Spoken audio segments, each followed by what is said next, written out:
Hello everybody, welcome back to another video. Today we're going to be solving a quite interesting problem once again on this channel. So as you can see right here, we have the integral of x to the ln x raised to the negative first power. Now let's dive right in. So as you can see here, I put the ln x in parentheses to indicate that the negative first exponent only applies to the ln x. So let's rewrite this integral. We have this is equal to the integral of x to the 1 over ln x. Because as you know, a to the negative 1 is just equal to 1 over a, just basic algebra rules.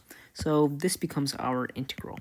Now, if you're a calculus student, your first instinct might be to do some u substitution. So let's dive into what that might look like. So, usually in calculus, we're taught that we want to have our u as the most complex part of the integral. Now, what seems to be the most complex part? We can do ln x or we can do the entire thing in the exponent. But for now, let's try ln x. So if we say u equals ln x, which is u substitution, du would be 1 over x. So to replace the ln x with u, we need du present in the integral to multiply by to make sure that this is valid mathematics. So u equals ln x, du equals 1 over x. But do we see a 1 over x that we are dividing by anywhere in this integral?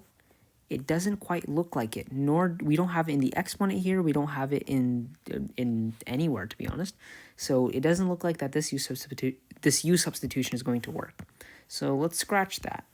Let's see if we can do something else. Now, as a calculus student, you might be thinking, oh, this is easy. Let's say this is going to be u. So then du, what is du going to be? If we take the derivative, d dx of 1 over ln x, how can we do this? Of course, this is just chain rule. So our first step is to write this as ln x to the negative 1.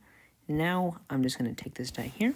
We're going to bring the exponent down and subtract 1. So we have negative ln x to the negative 2 multiplied by the derivative of ln x because of chain rule, just like that. So du, and this is going to be dx right here, du is going to equal negative 1 over ln x squared, and then I'll put the x right here, just like that, dx. Now, if we did do u substitution, we'd have to replace something in the integral with this, which is negative 1 over x ln x squared. We don't see any of this anywhere in this integral. So it doesn't look like u substitution is going to work here, is it? So let's scratch all of this, because maybe this is the wrong approach. Oop, I erased a little too much, like that. So maybe we're thinking about this wrong. Is there some trick we can do here? Now, if you're a calc student, you might be thinking, oh, this is a quite complicated integral. Is this even integrable? Because u substitution isn't working. So what if we tried integration by parts? It doesn't quite look like we can do that because the integration by parts is u dv equals uv minus integral of v du. So usually our u is the most complicated part in this case because, or dv has to be easily integrable. That's what we usually perform integration by parts by. But is there something that's easily integrable and multiplying here? Well, it doesn't quite look like it. If you tried a 1 here, if you let dv equal 1, and then our u equal this thing, then we'd have to take the derivative of this, and that would get quite complicated and messy. And this integral might be even more difficult than the integral we have starting out here. So let's take a look at the problem once again. Maybe there's something we're missing that's quite obvious.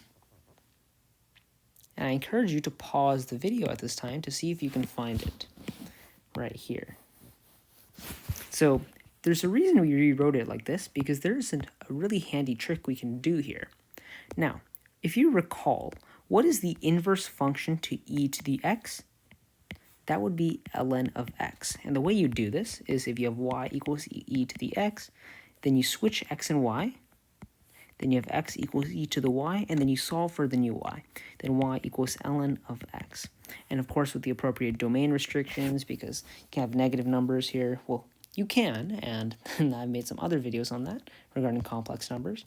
But recall from this property of inverse functions, because, as I just said, e to the x and ln x are inverse functions, that means if you take f of g of x, that should equal x.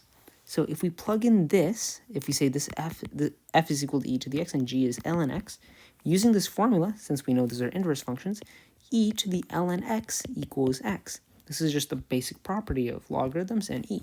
So e and ln cancel. So that means we can replace any x we see for e to the ln x. Now, let's bring this integral down, which is our problem. This means that we have, so I'll just rewrite it first, x to the 1 over ln x dx is equal to, now I'm going to make this red, and I'm going to make this red. So hopefully you can see what we're doing here. We just replace this x right here. So now we have the integral of e to the ln x, in parentheses, to the 1 over ln x dx. Now, using our basic properties of exponents from algebra 2, we can multiply our exponents like this, which is valid algebra. We have integral of e to the ln x over ln x, which cancel dx, and assuming the appropriate domain restrictions where x is not going to be a negative number nor a 0, so x is greater than 0, then, because we have to keep that in mind, otherwise we have some weird solution and weird canceling thing here. Well, it's implied from the original question, of course, because if we say x to the 1 over ln x, by nature x can only be greater than 0. Otherwise, this becomes negative infinity, approaches negative infinity, and or undefined or complex or whatever. But yeah, so we just keep that in mind. Now, this just becomes the integral of e dx, and hopefully you guys are not saying e squared over 2 plus c, because e is just a constant, so our answer is going to be ex plus c, because e is just 2.718, So yeah, and x is going to be greater than 0, a little caveat, but it's implied from the original question. So yeah, very neat solution to a very daunting looking problem, but it's a quite easy problem if you just look at it and think about it for a second.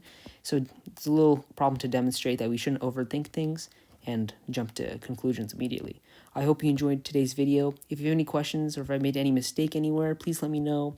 More video ideas, leave them in the comments below. But yeah, thank you guys. See ya.